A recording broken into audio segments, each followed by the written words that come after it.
Hello guys and students, আজকে যে পোয়েমটি পড়াবো তার নাম হচ্ছে হলো মেন। 1925-এ একটি বিশেষ কবিতা লিখেছিলেন টি.এস. এলিয়ট, এবং সেই কবিতাটি সেই সময় অনেক ভীষণ জনপ্রিয় হয়। এবং সেই কবিতাটির নাম দ্য হলো মেন।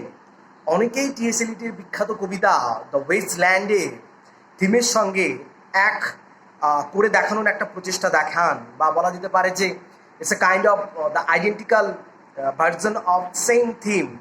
এবং সেই প্রচেষ্টা কিন্তু মিথ্যে নয়, তার কারণ আমরা দেখেছি যে হলো মেন এবং ওয়েস্টল্যান্ডের থিম অনেকটাই এক, বলার ধরনও এক। হলো ম্যান এমন একটি কবিতা যে কবিতাটার মধ্যে দিয়ে কিছু রেফারেন্সেস, অ্যালিউশনস অ্যান্ড কিছু মেটাফর্স এবং ইমেজ তো বটেই আছে। এবং সেইগুলো যদি আমরা ডিসকাস করি তাহলে বুঝতে পারবো টি.এস. এলিয়ট কেন আধুনিক কবি অ্যান্ড কেন তিনি একজন ইমেজিস্ট। T.S. Eliot is not a kind of poet that you can consider a romantic, or you can consider the simple ordinary human being or ordinary poet. And you know that, not kind of ordinary poet, but I want to say that the person or the poet who uses the language of ordinary people, like romantic poets in romantic era. T.S. Eliot is someone who for the first time introduces, you can say, to a great extent, the modernism and images movement. And you know that images movement is pioneered by his old friend, or his you can say the master or teacher, Ezra Pound. And another form of writing style is inspired. That style is inspired by T.S. Eliot. Okay, now T.S. Eliot, that's another kind of writing style, means you know that is Ezra Pound who introduced in the time a certain kind of writing style.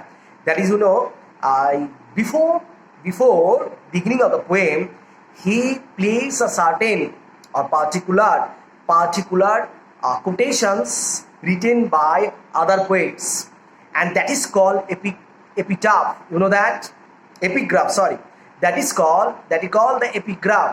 Now this kind of epigraph, you can have all the poets written by T.S. Eliot. and T.S. Eliot যে কবিতাটি এখানে লিখছেন তার নাম হচ্ছে হলো main. হলো মানে দুটো এপিগ্রাফ আমরা খুঁজে পাই। ওকে, প্রথমটা হচ্ছে মির্জা কার্লস he dead a penny for the old guy. এখন এই দুটো সম্পর্কে আমার জানার আছে, এবং এই দুটো যে কোটেশন বা আমি বলবো লেখা, এর সঙ্গে একটা রেফারেন্স আছে, এই কানেকশন আছে এই কবিতার থিমের সঙ্গে। মির্জা কার্লস হি ডেড, এটা হচ্ছে মির্জা কার্ড হলো হার্ট অফ ডার্কনেস। তোমাদের একটা যে সিলেবাস রয়েছে হার্ট অফ ডার্কনেস, জোসেফ কনরাডের বিখ্যাত নভেল বা নভেলা বলা ভালো, নভেলেট বলা ভালো, ছোট উপন্যাস বলা ভালো। তারই যে মেইন ক্যারেক্টার তার নাম হচ্ছে মির্জা কার্লস। এই মির্জা কার্ড যে নাকি তার বিজনেস হচ্ছে স্লেভারি। কিসের স্লেভারি বিজনেস? মানে আমি বলতে চাইছি স্লেভদের কেনা বেচা, ঠিক আছে। এবং সেই কারণে তিনি আফ্রিকায় যান, এবং আফ্রিকা থেকে ওই হার্ট অফ ডার্কনেস থিমটা ওখান থেকেই আসে। তো কোথাও না কোথাও মির্জা কার্লস যে ব্যক্তির কথা বলা হচ্ছে, সেই ব্যক্তি আসলে এমন কাজ করে বেড়াচ্ছেন যে কাজটা মোটেই মানে বলা যেতে পারে মোরালিটির গ্রাউন্ডে নয়, এবং কাজটা কিন্তু দারুণ অসাধারণ নয়, অমানবিক বলা যেতে পারে। এবং এই মির্জা কার্লস যার কথা বলা হচ্ছে, তিনি হচ্ছেন এই স্লেভদের কেনাবেচার মধ্যে দিয়ে তার বিবেককে কোথাও না কোথাও বিক্রি করে দিয়েছে। তো মির্জা কার্লস, এই উচ্চারণটা কি করে হচ্ছে দেখো, মির্জা MISTAH, মির্জা কার্লস KURTZ। এই মির্জা উচ্চারণটা অনেকটা স্লেভরা মিস্টারকে মির্জা উচ্চারণ করে, মিস্টার। এটা পিজিন বা ক্রিয়ল বলে এক ধরনের ল্যাঙ্গুয়েজ সিস্টেম আছে। তো এটা লিঙ্গুইস্টিক্সের একটা টার্ম, পিজিন অ্যান্ড ক্রিয়ল। তো ডিসক্রিপশন বক্সে আমি পিজিন ক্রিয়ল জিনিসটা আমি লিখিয়েছি, জিনিসটা কি, এবং বাকি তোরাও সবাই নোটস পেয়ে যাবি, আমার যে স্টুডেন্টস রয়েছে হোয়াটসঅ্যাপেও আমি দিয়ে দেবো, ঠিক আছে। এবং একটা জিনিস আমি বুঝতে পারছি এখানে স্পষ্ট ক্লিয়ারলি, সেটা হচ্ছে মির্জা কার্লস ডেট, এই যে কথাটা মির্জা, এই মির্জা ওয়ার্ডটা কিন্তু স্লেভারদের ব্যবহার করা, স্লেভার্স যারা আছে তাদের দ্বারা ব্যবহার করা এই শব্দ। তো এই শব্দটা ফোনেটিক্স কোথাও না কোথাও মিস্টার থেকে মির্জা কথাটা এসছে। ওকে, অ্যান্ড কাজ কথাটা বললাম হার্ট অফ ডার্কনেসের, এই হচ্ছে রেফারেন্সটা প্রথমেই। তো কোথাও না কোথাও কবি তার কবিতার থিমটাকে প্রেজেন্ট করার জন্য তিনি এই লাইনটি তুলে ধরলেন।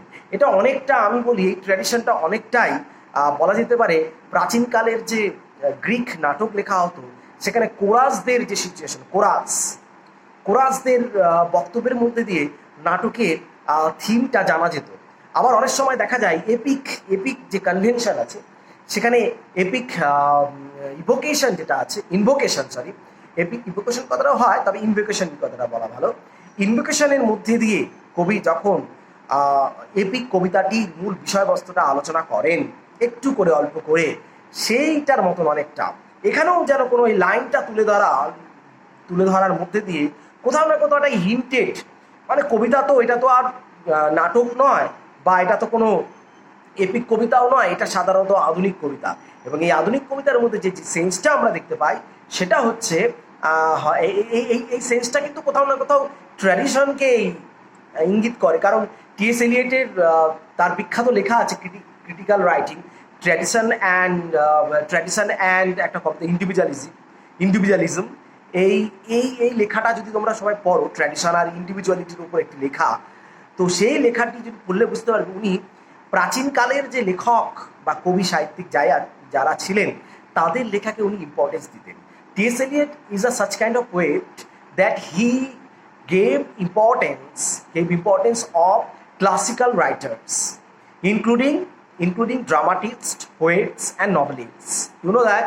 So কোথাও না কোথাও এই এপিগ্রাফটা আমার মনে হয় এজরা পাউন্ড যদি এটা চালু করেছিলেন, এটা একটা ট্র্যাডিশনকে মান্যতা দেয়। It's a kind of acceptance of traditions. Okay, or you can say he also revives. T.S. Eliot also revives the traditions of English poetry in a new dimension. Okay, সেই জন্য তো আধুনিক কবিতা। নিশ্চয়ই এপিকের মতন যদি ইনভোকেশন থাকতো, তাহলে এটা আধুনিক কবিতা বলা যেত না। আশা করি আমি বোঝাতে পারলাম ইনভোকেশন কেন ব্যবহার করছে কবিতায়। আর একটা পয়েন্ট অফ ভিউ আমি এখানে ডিসকাস করতে চাই, যেটা মির্জা কার সম্পর্কিত বললাম। ডেট কেন বলছে, হি ডেট কেন বলা হচ্ছে? আসলে কোয়েশ্চেনটা কি? কোয়েশ্চেনটা হচ্ছে ওয়্যার ইজ মির্জা কাট? মির্জা কাট কোথায় রয়েছেন? কেউ জানে না। তো কেউ একজন আনসার দিচ্ছেন, মেবি তিনি মারা গেছেন, তিনি তো আফ্রিকাতে চলে গেছেন। এখন এই মারা যাওয়ার কথাটা কেন আসছে? কবিতারও আমরা যখন কবিতাটা পড়বো, কবিতাটির নাম হচ্ছে হলোমেন। হলোমেন মানে কি? ফাঁপা। টাইটেলটাই যদি যাই, ফাঁপা ব্যক্তিরা। ফাঁপা কেন বলা হচ্ছে? ভেতরে কিছু নেই, এমটি। ফাঁপা বা ফাঁকা, কিসের empty? Empty of morality and empty of spirituality, empty of activity. মানুষের মধ্যে কোনো আধ্যাত্মিকতা নেই, মানুষের মধ্যে কোনো নৈতিকতা নেই। নৈতিকতাটা না থাকলেও কোনো ব্যাপার নয়। এবং কারণ মির্জা কাট যে লোকটা, তার মধ্যেও নৈতিকতা ছিল না, তাকেই মানে ধরা হচ্ছে যে মির্জা কাট তো মানে আমি এখানে বলতে চাইছি কোনো অ্যাক্টিভিটি নেই। মির্জা কাট তবুও তো তিনি আফ্রিকাতে গিয়ে কার্যকলাপ করেছে, তবুও মির্জা কাটের কার্যকলাপটাকে কিন্তু উনি ভালো চোখে দেখছেন না টি.এস. এলিয়ট। কারণ স্লেভদের বেচাকেনাটা মোটেই ভালো জিনিস নয়। তো হতে পারে সেটা অ্যাক্টিভিটি একটা সেন্স। একজন ক্রিটিক্স বলছে যে না, টি.এস. এলিয়ট বলতে চাইছেন যে মির্জা কাট তো তাও অ্যাক্টিভ, হয়তো বা সে বাজে কাজ করছে, কিন্তু আধুনিক মানুষরা সেখানে অ্যাক্টিভ নয়, তারা পুরোটাই হলো। কিন্তু ডেট কথাটা ইউজ করা হচ্ছে, হি ডেট। তার এর থেকে প্রমাণ হচ্ছে মির্জা কাট, যে ক্রিটিক্সরা বলছে যে না, মির্জা কাট কিছুটা হলেও কাজ করেছে, ম্যান অফ অ্যাক্টিভিটি, সেটা বলা যাবে না। এখানে যেটা বলতে হবে সেটা হচ্ছে মির্জা কাটের যে কার্যকলাপটা, সেটা কিন্তু একেবারে বিবেকহীন, ফাঁকা, শূন্যতা ছাড়া আর কিছু নয়। কোথাও না কোথাও হলোমেনের থিমের সঙ্গে যায়। পরের এপিগ্রাফটা নিয়ে আলোচনা করব। কি বলছে দেখো, a penny for the old guy. Penny for the old guy মানে কি? A penny for the old guy কেন বলা হচ্ছে? ভালো করে শুনে নাও। আগেরটাও আমি অলরেডি বলেছি, পেনি ফর ওল্ড গাই, এই কথাটাও আমরা ডিসকাস করব। এবং দুটোর উপরে কিন্তু 5 মার্কসের এবং 2 মার্কস কিন্তু যথেষ্ট হয়। আমি ডিসক্রিপশন বক্সে কিছুটা দিয়ে দেবো, আর আমি হোয়াটসঅ্যাপ গ্রুপেও কিন্তু আমি দিয়ে দেবো, এবং সবাই লিখে নেবে। ওকে, কি বলছি এবার দেখো, a penny for old guy কেন? গাই ফক্স বলে একজন লোক ছিলেন। 1605 সালে গান পাউডার প্লট ঘটেছিল। 1605, ওকে, 1605 সালে গান পাউডার একটা প্লট ঘটনা হয় পার্লামেন্টে।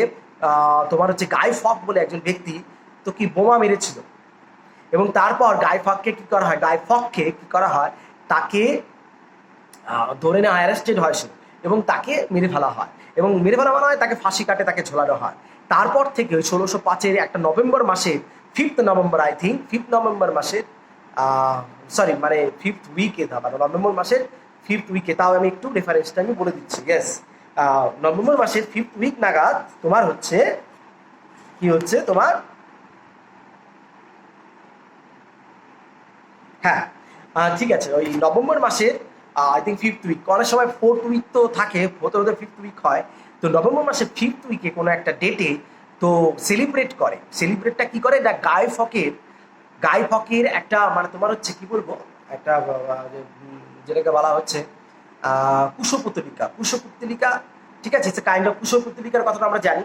কুশপুত্তলিকা হচ্ছে কি, what is that, it's a kind of doll, and the made of papers, and you know that papers and other things, other dried grass, etc. And also this doll is made, okay, and this doll is made with paper and dry grass and uh, and kind of a lot of things which is very combustible or combustible things, okay, সহজ দাহ্য পদার্থ দিয়ে একটা কুশপুত্তলিকা তৈরি করা হয়, ঠিক আছে। এখন এই কুশপুত্তলিকা থেকে তৈরি করে তার ভেতরে কি করা হয়, ওই নানা রকম বাঁশ তোমার হচ্ছে ক্র্যাকার্স, অর্থাৎ বাজি পটকা, সেগুলো ওর ভেতরে দিয়ে দেওয়া হয়।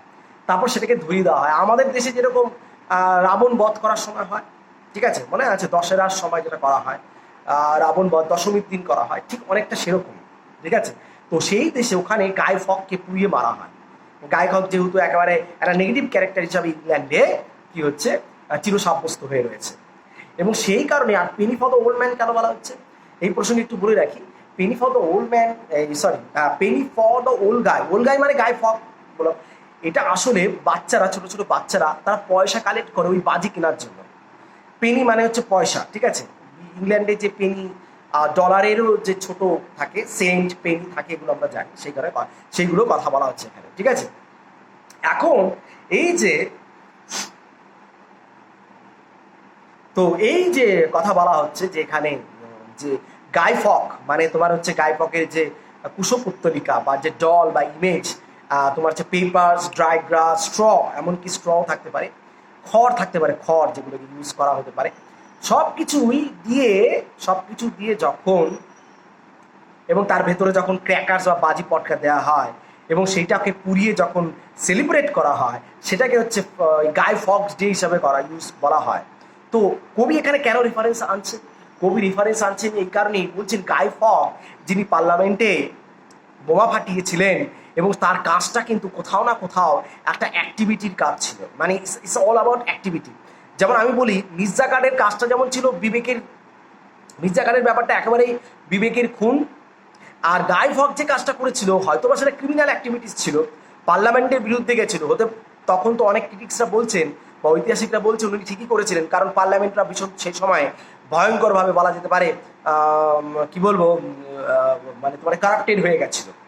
আমাদের দেশেও তো একবার ভগৎ সিং কী করলেন, পার্লামেন্টের ওপর বোমা ফেলেছিল, তবে পার্লামেন্টের বোমা ফেলেছে কেউ মারা যায়নি, মানে ছোটোখাটো বোমা আর কি, চকলেট টাইপের। এটা আর কি কিছু বক্তব্য পেশ করার জন্য, যেহেতু ইংরেজরা কথা শুনছিল না, তাদের বক্তব্য পেশ করার জন্য ওই বোমা ফাটিয়েছিল। তো সেই সময় কিন্তু ওই ভগৎ সিংকে কিন্তু তারপরে তোমার হচ্ছে ভগৎ সিং অ্যারেস্টেড হয়, এবং পরবর্তীকালে কিন্তু তাকে ফাঁসি দেওয়া হয়। হ্যাঁ, সেটা আমরা সবাই জানি। এখন প্রশ্ন হচ্ছে, আই থিঙ্ক মিরাট ষড়যন্ত্র মামলা, আমি এক্স্যাক্টলি এটা দেখে বলতে হবে, মনে হয় হ্যাঁ, যেখানে ভগৎ সিং ধরা পড়েছিলেন। অ্যান্ড তারপর আমরা কি দেখি, লাহোরের যে ষড়যন্ত্র মামলা, আই থিঙ্ক বিরাটও হতে পারে, লাহোরও হতে পারে, ঠিক আছে, একটু দেখে নেবে সবাই তোমরা। অ্যান্ড আমরা কি দেখি সেই জায়গা থেকে অনেকটা রেফারেন্সটা অনেকটাই তাই, পেনি ফর দ্য ওল্ড গায়ের রেফারেন্সটা কিন্তু ঠিক এইভাবেই আসে। পেনি কথাটা এর একটা সিগনিফিকেন্স আছে, পেনির সিগনিফিকেন্স সেটা হচ্ছে এই চ্যারন, CHARON, চ্যারন বা শ্যারন, এ হচ্ছে রিভার ট্রিস্ট, এই রিভার ট্রিসের পাশে থাকে শ্যারন। সে কি করে, তার কাজ হচ্ছে, রিভার শ্যারনের কাজ হচ্ছে নরকে নিয়ে যাওয়া। কিছু হলিউডের মুভিতে শ্যারনের রেফারেন্স তোমরা পাবে, দেখবে। তার কাজই হচ্ছে পেনির মধ্যে কিছু কিছু সময় দেখা যায় গোল্ডেন কয়েনের মধ্যে দিয়ে মাধ্যমে এই শেয়ার ও নরকে নিয়ে যায়। কেউ যদি নরকে যাত্রাপাত করতে চায় নিয়ে যায়। রিভার ট্রেস্ট, TRIS, ট্রেস্ট। তো তার সিগনিফিকেন্সটাও আসছে। সেই সিগনিফিকেন্সটা আসলে ল্যাক অফ স্পিরিচুয়ালিটি, এবং এই সিগনিফিকেন্সটা আমরা পাবো ডিভাইন কমেডি দান্তে। তো কোথাও না কোথাও দান্তের রেফারেন্সটাও আমরা এই কবিতার এই তোমার হচ্ছে এপিগ্রাফের মধ্যে দিয়ে পাচ্ছি। আশা করি এবার আমি বোঝাতে পারলাম কেন টি.এস. এলিয়ট এই দুখানা এপিগ্রাফ ব্যবহার করেছেন, একটা মির্জা কার্ড হিটেড আর একটা হচ্ছে পেনি ফর দ্য ওল্ড গাই। আশা করি আমি বোঝাতে পারলাম। আজকে আমি এই দুটো জিনিস নিয়ে আলোচনা করলাম, ডিসকাস করলাম, কারণ এই দুটো জিনিস না আলোচনা করলে কবিতাটা পড়ানোর কোনো মানে হয় না। তো নেক্সট দিন আমি কবিতাটা হয়তো বা আরও দুটো পার্টে কমপ্লিট করাবো, দুটো পার্টে হ্যালো ম্যান। এবং এই কবিতাটি যখন পড়াবো তখন সবাই বুঝতে পারবে যে কি করে এটা এপিগ্রাফের সঙ্গে কানেক্টেড। Okay, thank you.